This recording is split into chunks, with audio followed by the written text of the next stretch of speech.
রমজান আসে মানুষের পরিবর্তনের জন্য এবং মানুষ পরিবর্তন হচ্ছে। তবে এই ভিডিওতে কথা বলবো বাংলাদেশের টিকটকারদের পরিবর্তন নিয়ে। এই রমজানে বাংলার সানি লিওন সাময়িক সময়ের জন্য ভালো হয়ে গেছে। মামুন লায়লা সব রাগ অভিমান ভুলে আবার এক হয়ে গেছে। দুধ ব্যবসায়ীরা সাময়িক সময়ের জন্য দুধের ব্যবসা বাদ দিয়ে দিছে।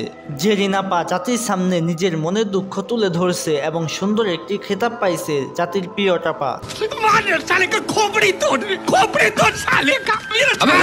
তো হে গাইস, আসসালামু আলাইকুম, welcome to new video.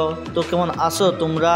Ramzan মাস পরিবর্তনের মাস, এই কথাটা আমরা সাধারণ মানুষ জানতেই পারতাম না যদি টিকটকাররা না থাকতো। 11 মাস যত খারাপ কাজই করুক না কেন, তবে রমজান মাস আসলে সব টিকটকাররা ফেরেস্তা হয়ে যায়। আর যদি কখনো খারাপ ভিডিও বানাইও ফেলে, তবে সেই ভিডিও ভালো মাইন্ডে বানায়।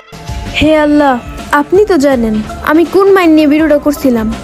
আর যারা রোজা রেখে আমার নামে সমালোচনা করতেছে, আল্লাহ আপনি তাদের সকলের রোজা কবুল করে নিন, আমিন।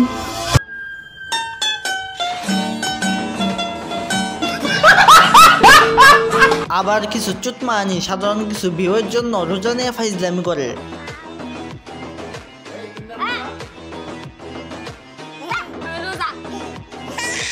এই রমজানে টিকটকারদের পরিবর্তনের কিছু ভিডিও ক্লিপ তোমাদের দেখাই।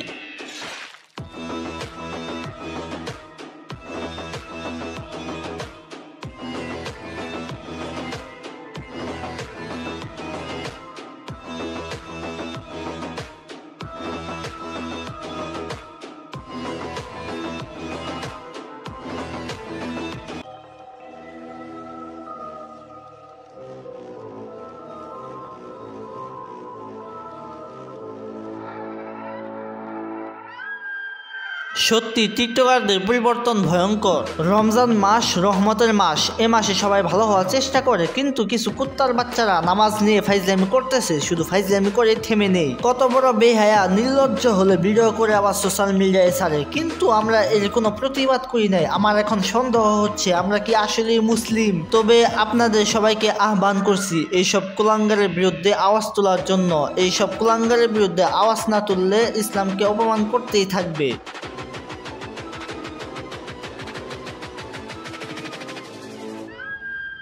ভিডিও এখানে শেষ করে দিচ্ছি। ভিডিও ভালো লাগলে লাইক করে দিও। সবাই ভালো থাকুন, সুস্থ থাকুন, আল্লাহ হাফেজ।